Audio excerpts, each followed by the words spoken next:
Hi everyone, I'm April and you're watching the Tangled Cat Speaks. All right, it is the last Sunday of February 2019. I am thrilled, super happy.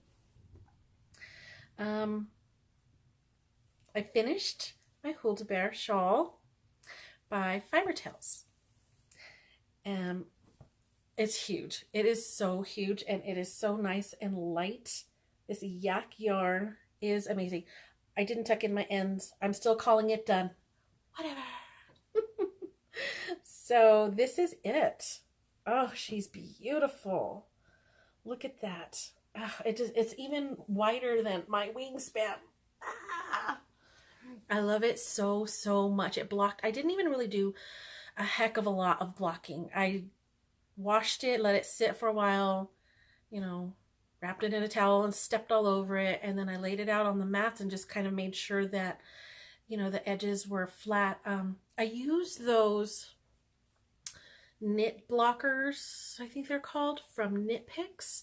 And they're the little plastic pieces that have either 2 prongs or 3 prongs, I think. 4 prongs. I used those, and mostly just to keep the edges down on this cabled edge, because even still it kind of wants to curl backward.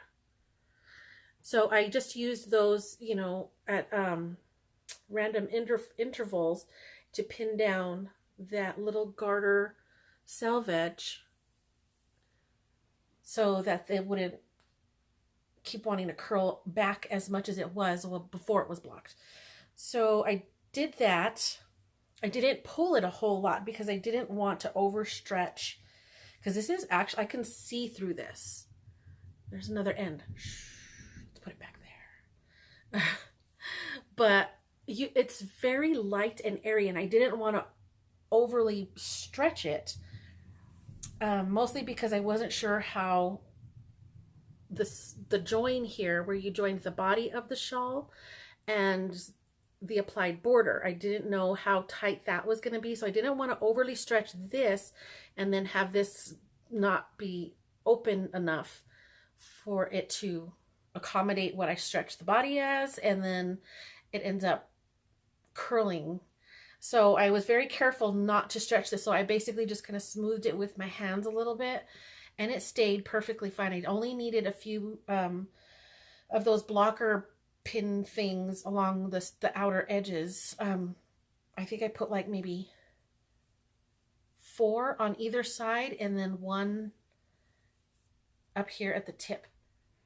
I could put a picture up here of it on the blocking mat so you can see. And it was so big, it took up most of my kitchen table, because again, I blocked it on the table with blocking mats instead of getting down on the floor, because that ain't happening. But oh, it's so beautiful. It's so huge. I'm in love. I'm in love with this color. I'm in love with the natural look. And again, this was the Bijou Basin Ranch 100% Yak Sport. And this is the natural cream colorway. It's just so, so pretty. And I got so many compliments because, yes, I did wear this to work. Ends all over the place. Look at that. Look at all those ends. I wore it to work like that. I don't care. I was just super excited to wear it. And I think I'm going to put it on right now, because it's nice and light. It's not overly heavy. It's not overly warm. It's just perfect. I love it so much. And this is, this is how I normally wear my shawls, is across my shoulders like this. I will wear them the other way, kind of like a neckerchief under a coat or something. Maybe not so much this one, because it does have so much size to it that it will bunch up back behind the neck and just create too much stuff here. But, there are some of my smaller shawls that I do wear that way. But for the most part, I wear them like this.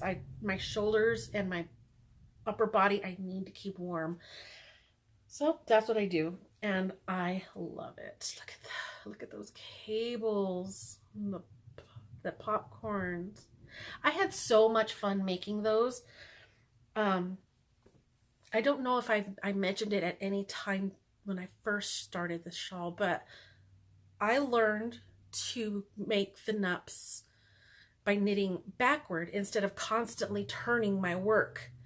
Because that's kind of what you have to do with nups. You have to go one way, increase a whole one stitch into, in this case, I think it was 3, I think it was 5. Then you got to turn around and then you got to work them backward, work back the other direction, and, you know, fiddle around with those stitches, and then turn it forward again, do the plain stitches in between each nup, and then do it again. And so you're constantly, this many popcorns all over this body of this shawl would have been crazy, having to flip it literally every few stitches constantly. I would have just driven myself insane. But thankfully, ages and ages and ages ago, back when dinosaurs roamed the earth, I had learned how to do basic knit and purl stitches backward, meaning I didn't turn my work. I was able to knit the stitches basically backward, so that I wasn't constantly having to turn it. And I learned that a long time ago when I first tried entrelock. And I'm pretty sure I mentioned it back when I first started podcasting, was that I learned to knit. Most of my skills came from knittinghelp.com. And there's message forums and all of that kind of thing on that website as well. And I was just kind of, you know, trolling through different message boards and threads and whatnot. And I came across somebody talking about interlock and how much easier it is if you learn how to knit backwards, so you're not constantly flipping your work. And so I learned how to do it because I did make one of the first things that I made, and I don't think I have it anymore. I think I ended up donating it to Goodwill this last time that I moved, was a scarf made out of red heart yarn. It was basically like a sampler scarf. I just went through different stitch patterns from an Afghan booklet that I got from, what is it called, Leisure Arts or something. It was an Afghan square, different squares for Afghans, and I think I put like 8 of them together in a scarf, and one of them had interlock. And so I tried that out. I learned how to do that. I think there was a video, but I don't think it was, I don't remember where I got the video, because this was before I had found YouTube. But I found a way I learned how to do it, and it worked out so well. So it came in super handy when I was trying to play around with these hundreds of nups or popcorns, or whatever you want to call baubles. So many different names for the same little detail, but it helped so much, and I really, really, really, really enjoyed it. And again, the pattern itself was written for fingering weight, and I did mine on a sport because I didn't have enough of a fingering weight in a solid or slightly tonal fingering weight. So I did it on the sport that I had. I had 5 skeins of this, and this was back in December when I started it, and I actually had gone back to Bijou Basin Ranch website, and I ordered a 6th one because I wasn't sure how much this was going to take, and I really, really, really, really, really wanted to be able to finish the shawl. So I went ahead and bought a 6th one back in December, and turns out I didn't need it because I used only like 3 full skeins and about 20 grams of the 4th skein. So I've got quite a bit of this color left, and then I've got several skeins in a dark brown, like a chocolate brown, and 2 sweater quantities of 2 shades of gray. So I've got tons and tons of this yarn, and I'm so glad that I loved working with it. I enjoyed the yak, the feel of it, the softness of it. Obviously, it's really good for stitches that need a lot of definition to them. It's just a joy to work with this yarn, and I was so happy about that because I did jump in head first without ever knitting it and bought tons of it. So I'm so glad that I love it because now I can knit all kinds. So that's that. I'm super, super happy about it. And I think that I might at some point knit myself another one.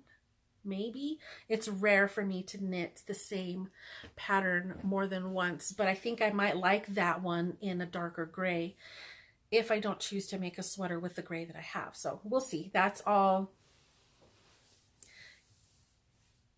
wishful thinking. I don't know. I have no idea, but seriously, I loved making that shawl. It was a complete joy. The body of the shawl, even though it's huge, went by super, super fast. And again, I think that's because I had done the NUPs by learning to knit backward, or by having had learned to knit backward. Having had learned. Oh my gosh, that is a lot of grammar going on right there. Ugh. So that's one thing that I finished. The applied border obviously took me quite a bit of time, but I was also distracted a lot in the making of that applied border, so it probably would have been done a lot sooner had that been a monogamous knit, but it wasn't. It usually never is for me. So speaking of not being monogamous, dear Lord, help me today. One of the things that distracted me, sorry, I'm kind of reaching out of frame here, was an idea that I've been kind of toying with different ideas for a sock pattern for a while now, because I have mentioned in the past with lots and lots of childish glee about all of the yarn sock sets that I have from Hue Loco from her backyard chicken collections. I've got all of the 2017 chickens, and I've got all of the 2018 chickens and roosters. I think I'm going to stop there. I know that she has come out with another set of them now in 2019, but I think these are what do you call it? It's more of a subscription kind of collection. Like I can't just go in and buy them unless I am part of this subscription. I don't really know the ins and outs of the Hue Loco subscription for these backyard chickens, but I just know that that's what it is. It's some sort of subscription, and it's new chickens for 2019. I don't know if she's going to make those available to non-subscription people afterward at some point, but I'm good. I have 13 different colorways of her chicken / rooster sock sets, so I am perfectly happy. And I adore the ones that I have, and I'm so excited that I finally decided on a pattern that I like for these yarns. And it's something that I've come up with, and I did a test knit. That's one of the things that was really distracting me from finishing that shawl. And don't laugh, because this is totally not a perfectly normal size sock. Excuse me. I went knowing that I was going to use my chicken yarns.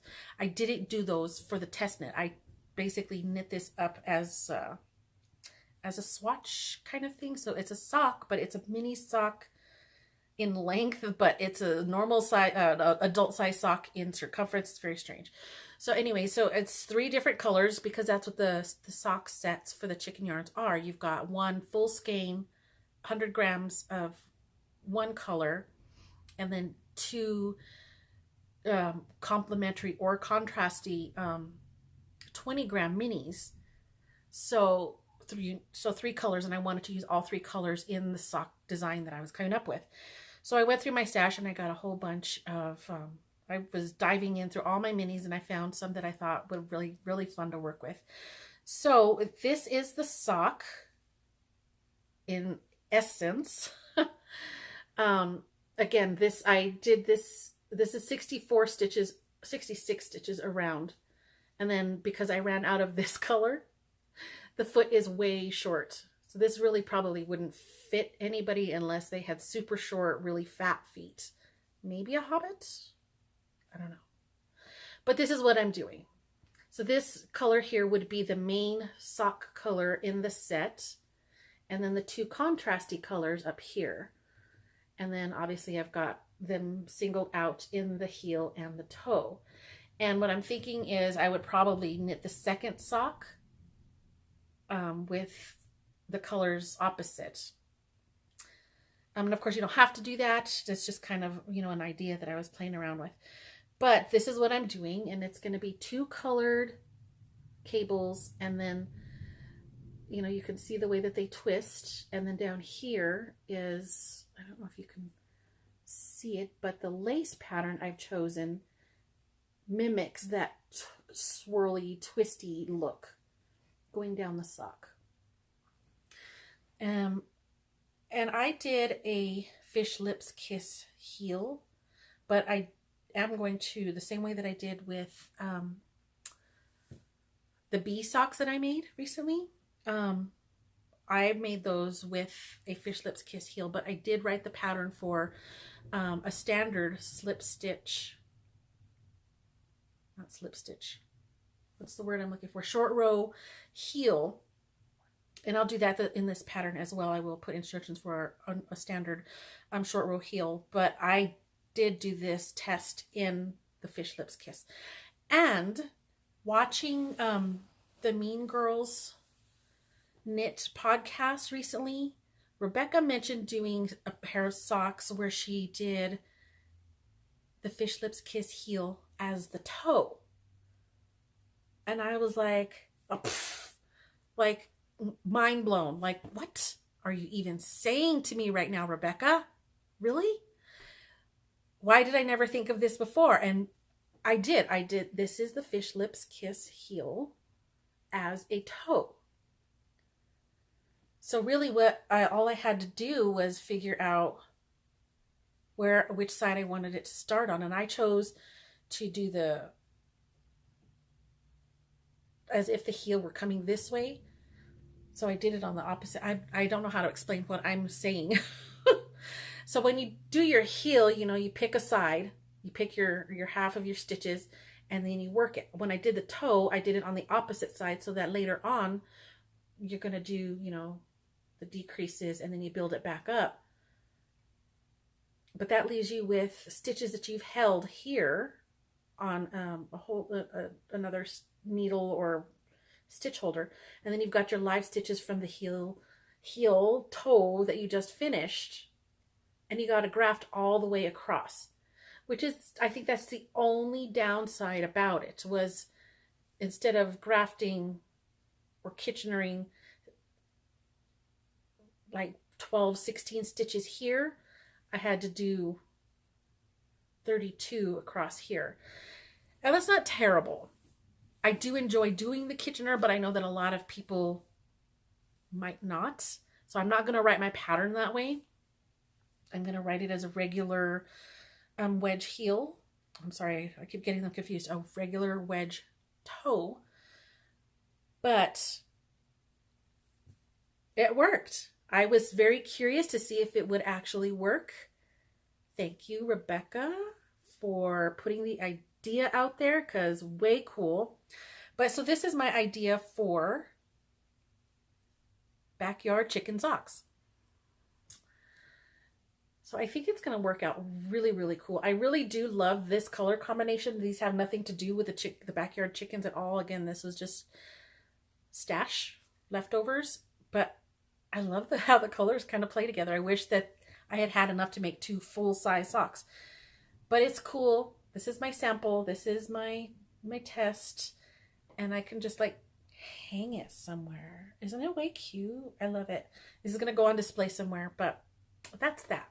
So I did write down all my thoughts and my notes and ideas and everything. And I have a general outline right now of the pattern. I just literally need to finish knitting it and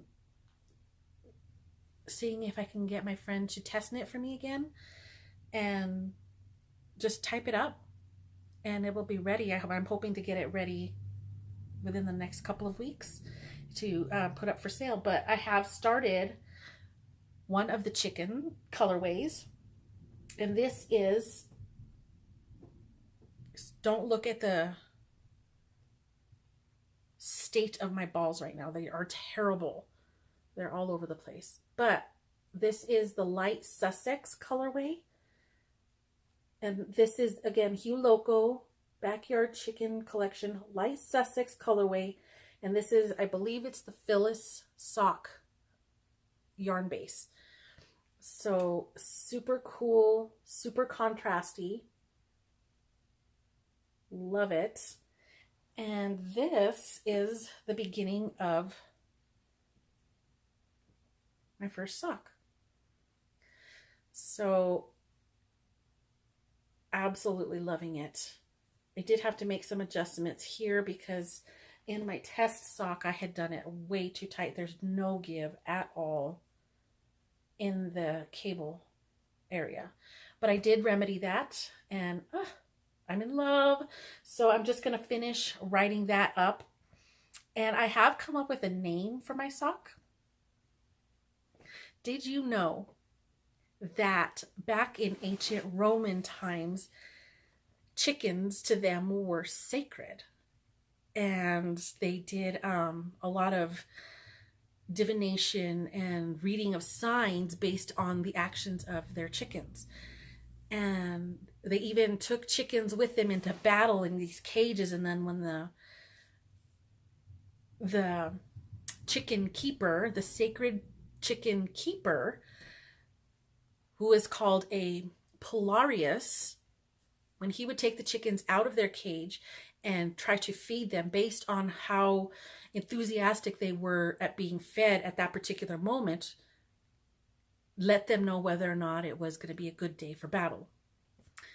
So that's what I decided to name my socks, was Polarius, the sacred chicken keeper. And since I've got 13 chicken colorways, I think that's a pretty apt name, because I feel like I am the keeper of the chickens right now. So that is what distracted me a lot this past couple of weeks. I was working on my sock and trying to get these ideas to just mesh together. I knew what I wanted in my head, but it wasn't going to work. So that's that. I'm very, very, very excited. So I just want to finish knitting that up and getting it all ready to publish up on Ravelry. Hooray! Now I just gotta not get distracted by something else, because that's what I do. But I got this. I got this. So I have started another shawl. This one I've mentioned a lot recently that I am knitting strictly from stash, and I'm knitting down on a lot of my whips. Which now that I'm getting some stuff done, I'm going to start pulling out some more whips and get some things done. But again, I am using only stash. So I also mentioned that Kalisha from the Quirky Monday Craftcast has started a make-along, and she said any kind of craft, painting, knitting, crocheting, sewing, anything crafty at all is acceptable to go into her make-along. And it was all based around the theme of Pisces, since Pisces season just started. And again, I'm not a Pisces, I'm a Capricorn, but I do like this idea. And I had mentioned that I was super excited about it because one of the whips that I wanted to do was my water shawl by Erica Jakovsky. I think that's how you say her name. I might have just messed that up. Sorry. But turns out that shawl isn't going to qualify for this particular make-along because it is more than 50% done, which is fine. I'm still going to work on my shawl, but I still wanted to participate in this because it's just a really cool idea, and I knew that I had something suitable. So as far as Pisces, it's got to be something to do with water, sea life, fish, all of that kind of thing. So it could be a pattern. It could be the yarn you're using, the colorway. If you're painting a picture, maybe it has something to do with sea creatures, whatever. Something watery. And I knew that oh, snap. Hold on. I just dropped my ball. That was cute. So what I do remember that I had these yarns in my stash, and they are Knit Picks Preciosa. Look, see, that is totally ocean colors to me. Love it. Water, sky. This color is actually called Anemone. It looks a little orangey on screen. Really, it's like a corally color, like super pretty. So the gray is called Stormy. This is called Anemone, which is a sea creature. This one is called Crest, and this one is called Blue Skies. And I had bought these sometime, I want to say 2017. And so I remembered that I had them. And I'm like, oh, that's totally going to work for the Pisces season make-along. And I pulled it out and I started trying to knit something. And I thought, oh, I don't know what I'm going to do. And I was just winging it. I was going along and I was thinking, oh, I was going to make some sort of triangle and, you know, on the bias. And it wasn't working. I wanted to throw in a heavily laced panel somewhere in there, and I got I don't know where I went wrong. And at the time, I do know now, I understand now what was going on. But at first I was like, what is happening? It's not turning into a triangle. It's turning into a swirl. I figured out my issue, but it wasn't what I wanted. And the lace wasn't working out. I was just having issues fitting the lace in to the triangle. I was just having some issues. So I pulled it all out and I was like, forget it. And you know, it wasn't really something that like the chicken socks, you know, those ideas for that had been rolling around in my head for a long, long time. This one was just kind of a spur of the moment. I was literally knitting it and thinking of things as I was knitting it, and it just didn't pan out. And so once I pulled it out, I frogged everything, you know, the flame kind of just fizzled out. I just wasn't, oh, forget it. I don't need to design anything. I just want to knit something for this make along and just be part of the fun. So I ended up going on to Ravelry and, you know, putting all the different things into the search engine. And I found this pattern, and I think it might be relatively new. I'm not sure. And it's in black and white, so I apologize. But basically her pictures, the color picture, the yarn is different shades of grays and browns. So it works. But I saw this and it fit in with the amount of yardage that I had for my colors. And it's the Appalachian, and it says Fogbound Knits, who is also known as Laura Ayler. I don't know if that's going to focus.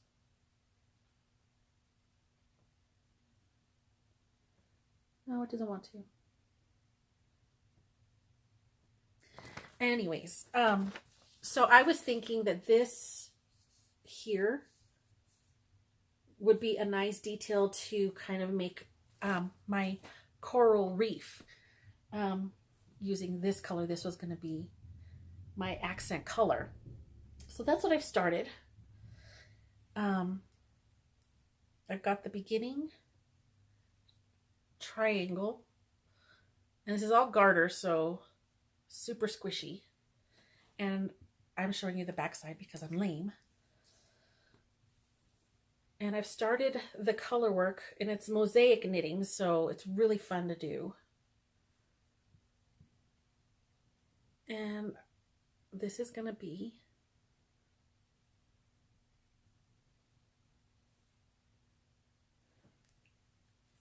that detail there that looks to me like it could be a coral reef theme, even though it's called Appalachian, which basically means mountains.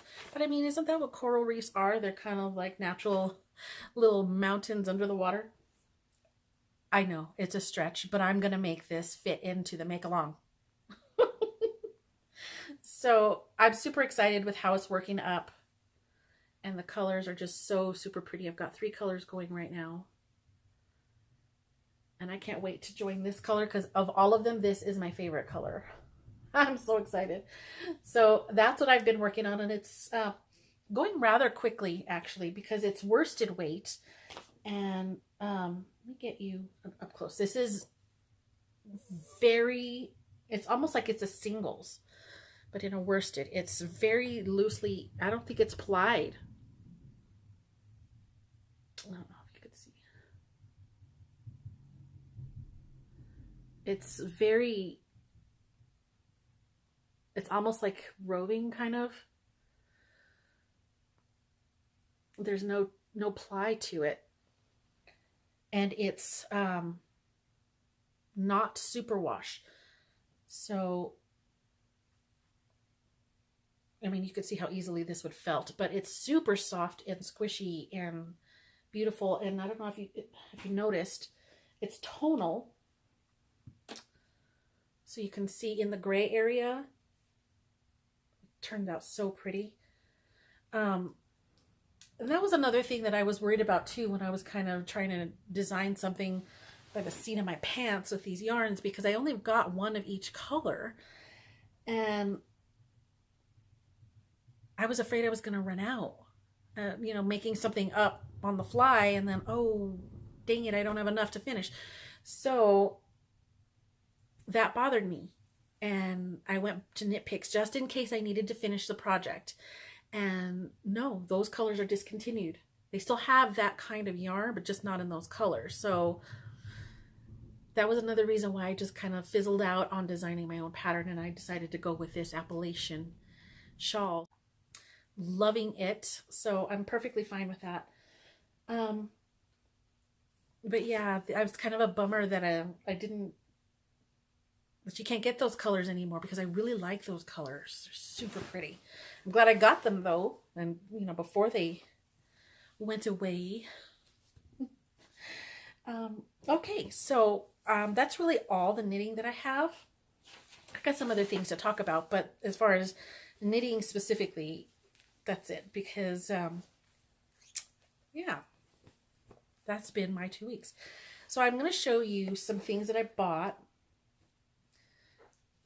Very excited about. I think I've mentioned a while back when I first started podcasting that I have a couple of friends who are artists, and the drawings and paintings and everything that they do, they put some of their pieces up on, I don't know if you've ever heard of it, but it's called Redbubble.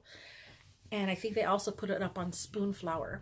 They put their pieces up there, and you can, on Redbubble, you can buy particular products like pillowcases, actual framed prints, mugs, whatever, that have that design on them. Whereas if you go to Spoonflower, you can buy it as a fabric, and you can sew whatever you'd like with it. I know that a lot of artists do that, and then, you know, people, you know, the bag makers of the world buy a lot of fabric off of Spoonflower, and they do upload a lot of my 2 friends upload a lot of their work to those sites. So I was on Redbubble the other day because I was super wanting some of the designs that my friends had done. I wanted something of those. So I'm going to show you, let's see, I'm trying to get them all ordered here. What I bought were some totes, some tote bags. And these are what Redbubble lists as the small tote. And I'm going to put the names of my 2 artist friends up here. One is Anna McLean, and the other one is Melissa Knapp. And again, they're both on Redbubble and Spoonflower. So these are all the small totes from Redbubble. This is one of Anna's designs, and it's so super pretty. And you can even see the reflection of the candy on the background, on the foreground. So pretty. I love it. Love, love, love it. But it's a nice size, and you can put your knitting in there. So this is where this particular bag is where my Appalachian shawl has been living. So I'll put that to the side. But I bought 4 more bags. This one is also, and I love this one. It's so cute. It made me smile like crazy. And I also did the drawing for this one, and it's a pretty little cow and her flowers. Isn't she adorable? I fell in love. This is my friend. And Anna also did this bag, which I adore. I adore this one. And this is the Rainbow Heart Trio. Super cool. Really love that. And the patterns on these are on both sides of the bag. So, perfect. And then Melissa did this bag, which is not drawing. She does draw, but this particular bag wasn't drawing, but I love it. I love her little thing there. Adulting is overrated unless wine is involved. Super fun, way cute. And then she did this bag. I love it. It's just a little fox being all foxy. Look at how sweet his face is. The mushrooms, his floofy tail. I love it so much. They make me just super, super happy. And literally there was a couple others that I wanted, and I had to pare it down. I had to calm down, April, because I had a cart full of almost a dozen different designs, and I was like, okay, we gotta pare that down a little bit. That's crazy, lady. But and I actually probably wouldn't have gotten this many, but I want to give one to my daughter, who I did say was starting to get more into crochet. So I want to let her pick one, except the cow. The cow I'm keeping 100%. But she can pick from the other 4 and use it for her project bag. So super cute. So that was some acquisitions that I got this past couple of weeks. What else? I'm trying to think what TV shows I watched. I didn't watch a whole lot of TV. Nope, not a whole lot of TV, but I did watch some podcasts. I found the Woolly Bean podcast. Loved it. So I'm watching her. Her name is Juanita. What is the other one? I just found it. She just literally just had her first episode ever. Super cute. She does she's into a lot of different crafty things. We've got to watch her. She's very interesting, very very pleasant voice to listen to. There is another one that I found. Oh Lord, my memory. I should have written everything down. I should know better. I should just write things down, but I don't. I'm not much of a planner, obviously. Let's see. It was the Warm Mitten.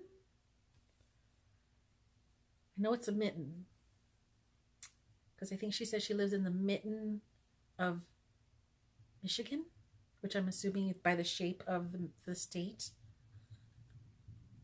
But hers is, she does talk a little bit about knitting and a little bit about spinning yarn, but for the most part she just talks about her day-to-day happenings on her farm. She has chickens and mostly sheep, and she does occasionally send out their fleece for spinning. But really it's just the day-to-day care of her farm. And what really spoke to me, I had mentioned last time about being someone's caregiver, and then I stumbled upon this wonderful woman. She always ran the farm with her husband, but her husband is, I don't remember if she actually said what happened, but her husband is no longer able to function in that capacity. So she does the running of the farm on her own, as well as taking care of him. And it just really spoke to me, because that's, you know, what I was kind of talking about. Being a caregiver is a difficult life in many, many different aspects. And for her, it's, you know, having to not only take care of him, but to take care of the family farm and the animals that are there, and still be a good animal caretaker and a good caregiver to her husband. And it's a lot of hard work, but she is such a pleasant woman, such a giving soul. And I just love watching her interact with her sheep. She's got a couple of them named Ninja, and the other one is Sushi. She's got a few more, but those are the two. Every time she mentions their names, it just makes me smile. So I started watching her, and it's really just a nice, relaxing podcast to just sit and watch and see her go through her daily routine. So it's really cool. There was another one. I know I mentioned that I watch Sweet Lavender.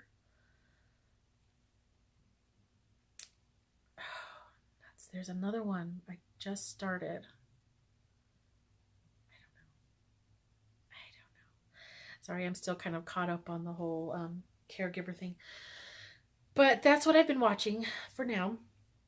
I'm always looking for something new to watch, because I keep getting caught up on them, and then I gotta wait for them to put new stuff out. So in the meantime, I find other things to watch. So that's what I'm doing. I just keep going around looking for things. Yeah, that's what I do with my day when I'm not working. The other thing that I do, obviously, is read. And I did tell you about Deadlight Hall by Sarah Rayne. I'm almost done with this one. So I've already gotten the next book, which is The Bell Tower. Sorry, there's a weird glare from my room. So The Bell Tower is what's up next. And I gotta say that this one, Deadlight Hall, of the ones that I've read so far, this one is my favorite. This one is a little more gruesome, I guess. It's a little scarier. I do recall several times where I was really, really like frightened, like truly frightened by some of the scenes in the book, and not in a gory kind of way. Her books aren't really like that. Although this one did have a little bit more of that as compared to her other books, but not overly so. But there were a couple of parts where I was like, oh my God, that's so creepy, because in my mind, I could see it in a scene of a movie and just be like, oh, that's so scary. So I really enjoyed that one. Like I said, so far, this one is my favorite. And I don't know if it's just the author hitting her stride, you know, and finding, you know, where she is in these books, or maybe that's just the tone of this particular story. And it's going to change to something else in the next book. I don't know. But so far, of the ones that I've read, that's my favorite. And then I'm always talking about how I'm just fascinated with kings and queens and dynasties and all kinds of stuff like that. So I decided, I was at the library, and I don't know what drew me to this one, but it's Women Who Ruled. And this is by, I think that's pronounced Guida Jackson. And it's exactly what she says it is, a biographical encyclopedia. But there it goes from A to Z, different queens or king consorts who basically, if they weren't actually queen themselves, they were kind of in the background, but the country was run by them behind the curtain, so to speak.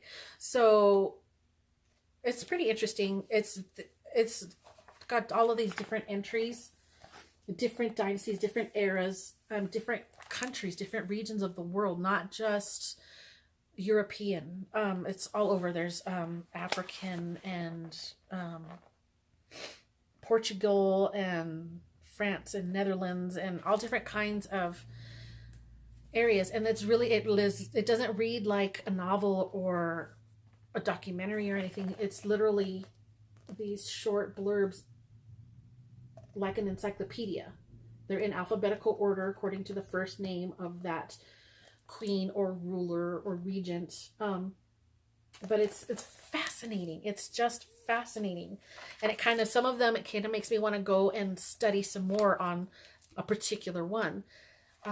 Some of them are just like, oh my God, really? She did that? Like, it's crazy. It is just so crazy. And from early times, like some of these are BC.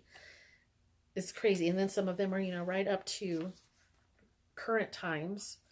I think the most current that I found was Alexandra, who was married to Nicholas in Russia, Empress of Russia. So far, that's the most, that's as far as I've read, that's the most current one. But it doesn't go in chronological order. It goes by alphabetical order. So some of these, they're all over the place. But it's so interesting to me, these women who have ruled, and in some of them, their culture is matriarchal, and it just kind of is natural for the rule to be handed down to a woman, where others, it was a woman fighting for her place to rule. So it's very interesting to me, and it's just been a little bit of, I like that it's in this encyclopedic kind of form, so I can just read a couple of blurbs here and there, put the book down, and not feel like I'm going to forget what the story is, because each one is its own little mini story. It's just a basic, hey, this kind of happened thing. It's not anything in any real detail, but it's a nice, like I say, a jumping point if you feel really interested in learning about a particular ruler, to go and do some more studying on your own. But for right now, this is just like a